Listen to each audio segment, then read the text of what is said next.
এই যে আপনারা বিল্ডিংটি দেখতেছেন, এটি ঢাকার অন্যতম ঐতিহাসিক নিদর্শন লালবাগ কেল্লা।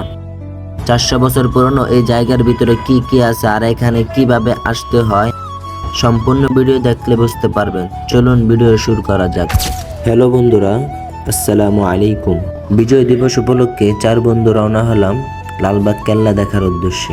যাত্রাবাড়ি থেকে এখন সোজা গাড়ি দিয়ে চলে যাব গুলিস্তান। আর যাত্রাবাড়ি থেকে গুলিস্তান সর্বোচ্চ ভাড়া 20 টাকা। আমাদের এখান থেকে যাত্রাবাড়ি যেতে সর্বোচ্চ 10 মিনিট লাগে। গুলিস্তান এসে দেখি শুধু আমরা নয়, আমাদের অনেক সাথী ভাই এখানে আছে। এখান থেকে আরো 3 জন যোগ হবে, মোট আমরা 7 জন লালবাগ কেল্লার উদ্দেশ্যে রওনা হলাম। গুলিস্তান থেকে লালবাগ কেল্লা যাইতে 20 থেকে 25 টাকা ভাড়া লাগবে লেগুনা দিয়ে। আর যদি অটো বা রিক্সা দিয়ে যান তাহলে 100 থেকে 120 টাকা ভাড়া লাগতে পারে। অবশেষে আমরা লালবাগ কেল্লা চলে এসেছি। এখন লালবাগ কেল্লা ঘিরে যাওয়ার পালা।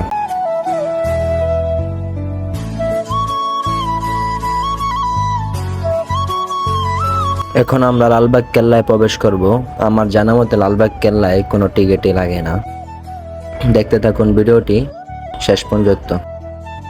বন্ধুদের সাথে এমন জায়গায় ঘুরতে আসলে আসলে আলাদা একটা অনুভূতি হয়। লালবাগ কেল্লা শুধু ইতিহাস না, বন্ধুদের সাথে সময় কাটানোর একটি সুন্দর জায়গা।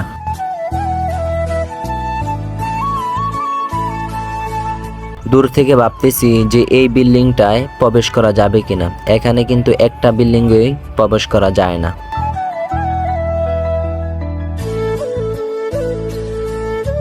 কাছে এসে দেখি এখানে সবাই প্রবেশ করতে পারবে। অনেকেই প্রবেশ করছে, আমরাও প্রবেশ করলাম।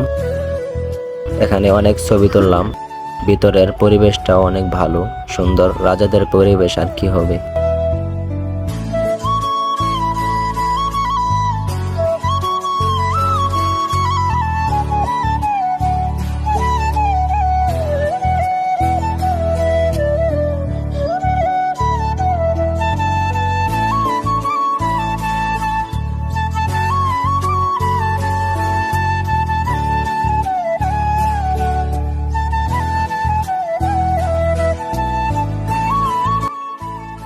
দূর থেকে এই যে উপরের তলাটা দেখলাম, তারপর এটার সিঁড়িটা বিচারলাম।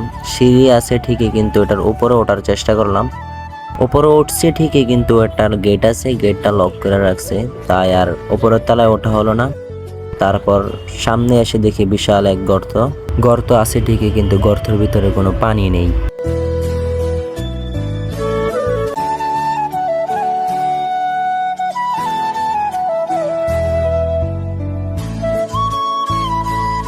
আর এটা হচ্ছে মেন গেট।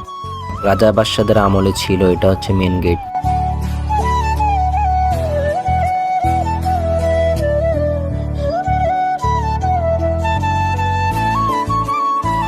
আজকাল আমরা সবাই কাজ আর পড়াশোনায় ব্যস্ত।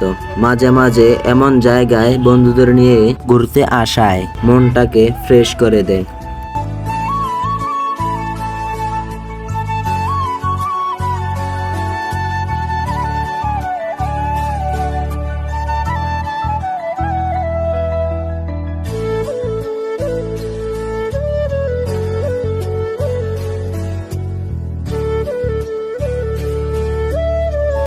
এই কেল্লার কিছু গুরুত্বপূর্ণ ঘটনা।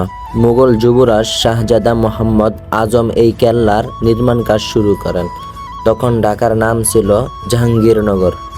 এই কেল্লার কাজ শুরু হয়েছিল 1678 সালে মুঘল যুবরাজ শাহজাদা আজমের হাত ধরে। হঠাৎ করে তাকে দিল্লি ডাকা হয়। কেল্লার কাজ মাঝপথে থেমে যায়। শাহজাদা আজম ঢাকায় আর ফিরে আসেননি। আর সেখান থেকেই এই কেল্লা হয়ে যায় অসমাপ্ত।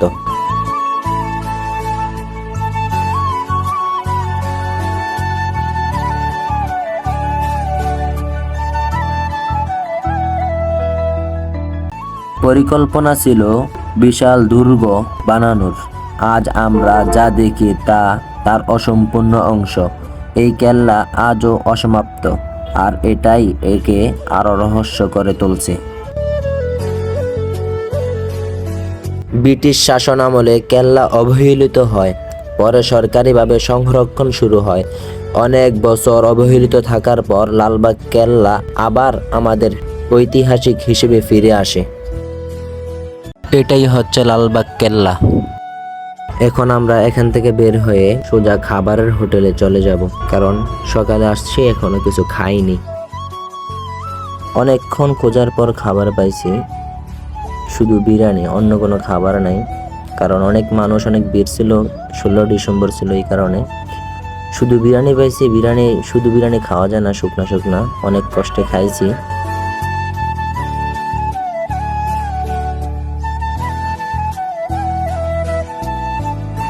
এখন বিল দেওয়ার পালা। বড় ভাইকে বললাম, ভাই আপনি বিলটা দেন, পরে আপনাকে দেবনি আমরা সবাই মিলে। কারণ একজন একজন দিলে মালিক খারাপ মনে করতে পারে, আবার একজনের পক্ষে এতগুলা বিল দেওয়া সম্ভব না। বন্ধুরা, ভিডিওটা যদি একটু হলেও ভালো লাগে তাহলে একটা লাইক দিয়ে উৎসাহ দিন, কমেন্টে লিখে জানান কেমন লেগেছে, শেয়ার করে দিন আপনার বন্ধুদের সাথে। আর নতুন নতুন ভ্রমণ ভিডিও পেতে চ্যানেলটি সাবস্ক্রাইব করে পাশের বেল আইকনটি চাপতে ভুলবেন না। সবাই ভালো থাকবেন, সুস্থ থাকবেন। ওকে, আল্লাহ হাফেজ।